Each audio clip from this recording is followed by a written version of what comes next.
Hello বন্ধুরা, আজকে আমি তোমাদেরকে একটি পরিত্যক্ত বাড়ির গল্প শোনাবো। তাহলে শোনো। জনমানবহীন এক রাস্তার পাশে বহুদিনের পুরনো বাড়িটা মাথা উঁচিয়ে দাঁড়িয়েছিল।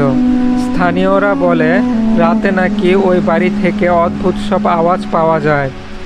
একদিন কৌতূহলবশত এক যুবক বাড়ির ভেতরে ঢোকার সাহস করলো। ভেতরে ঢোকার সাথে সাথেই ভারী দরজার পাল্লাটি সশব্দে বন্ধ হয়ে গেল এবং কোনো আলো না থাকা সত্ত্বেও সে দেখতে পেল এক সাদা পোশাকের নারী তার দিকে এগিয়ে আসছে, যার কোনো মুখ ছিল না। যুবকটি ভয়ে জমে গেল এবং সে পেছাতে শুরু করলো, কিন্তু দেয়াল তাকে আটকে দিল। সাদা পোশাকের নারীটি আরও কাছে এগিয়ে এলো, তার হাতগুলো লম্বা হতে লাগলো।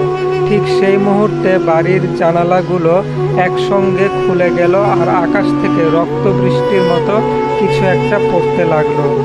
যুবকটি চিৎকার করে অজ্ঞান হয়ে পড়ে গেল। যখন তার জ্ঞান ফিরল, সে দেখল সে বাড়ির বাইরে রাস্তায় দাঁড়িয়ে আছে, কিন্তু তার হাত ও কাপড়ে লেগে আছে শুকিয়ে যাওয়া রক্তের দাগ। যুবকটি বাড়িতে ফিরে আসার পর থেকেই সে অদ্ভুত সব অভিজ্ঞতার সম্মুখীন হতে লাগলো। রাতের বেলা সে প্রায়ই শুনতে পেত তার দরজায় হালকা টোকা পড়ছে, কিন্তু দরজা খুলে কাউকে দেখতে পেত না।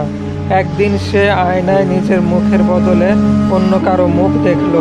এরপর থেকে সে বাড়িটি থেকে পালিয়ে যাওয়ার সিদ্ধান্ত নিল, কিন্তু প্রতিবারই মনে হতো সে ঘুরপাক খেয়ে আবার সেই বাড়ির সামনেই এসে পড়ছে। যুবকটি যখন কোনোভাবে বাড়িটি থেকে বের হতে পারল না, তখন সে স্থানীয় এক ওঝার কাছে সাহায্য চাইল। ওঝাটি একটি বিশেষ কবচ তাকে দিল এবং বলল, এই কবচ নিয়ে সে যদি বাড়ির ভিতরে যায় তাহলে কোনো অশুভ শক্তি তাকে আর ক্ষতি করতে পারবে না। সন্ধ্যায় সে আবার সেই বাড়ির দিকে রওনা হলো। বাড়ির ভেতরে ঢোকার সাথে সাথেই কবচটি জ্বলতে শুরু করলো এবং চারপাশ থেকে এক অদ্ভুত চাপা গর্জন ভেসে এলো। ঘরের ভেতর গিয়ে সে দেখল সেই সাদা পোশাকের নারীটি তার আগের রূপ পাল্টে এক বিশাল দানবের মতো দাঁড়িয়ে আছে।